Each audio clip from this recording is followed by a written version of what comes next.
కోకిల శాకాహారము తింటుంది, అది మాంసాహారం తినదు. అది మిమ్మల్ని ఎవరైనా అడిగినారనుకో, ఏమి ఇంతకాలం బాగా తినేవానివి, బాగా త్రాగేవానివి, ఇప్పుడు ఎందుకు మారినావంటే, నేను ఇంతవరకు కాకి సంతానం అనుకున్నాను, ఇప్పుడు మా గురుదేవులు ఉన్నారు, ఎక్కడనో అరుపులు అరుస్తున్నాడు, అరుపులు వినబడ్డాయి చెవులకు, పోదామని పోయినా పోగానే నాకు మార్పు కలిగింది.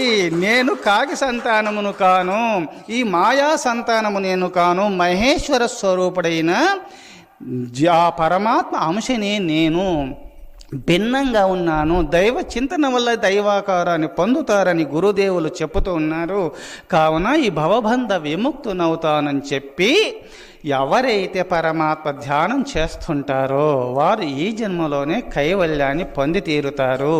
మిత్రులారా, ఇంతకాలం తిన్నావు, తాగినావు, ఇప్పుడు ఎందుకు మారినావు అంటే, ఇంతకాలం నేను కాకిపిల్లని ఆగస్టు 15వ తారీఖున చార్మినార్లో జరిగే మెగా శాఖాహార ర్యాలీకి మేము ప్రకృతి పిరమిడ్ చింతలగుట్ట చెక్ పోస్ట్ నుంచి మేమంతా వస్తున్నాం. మీరందరూ రండి.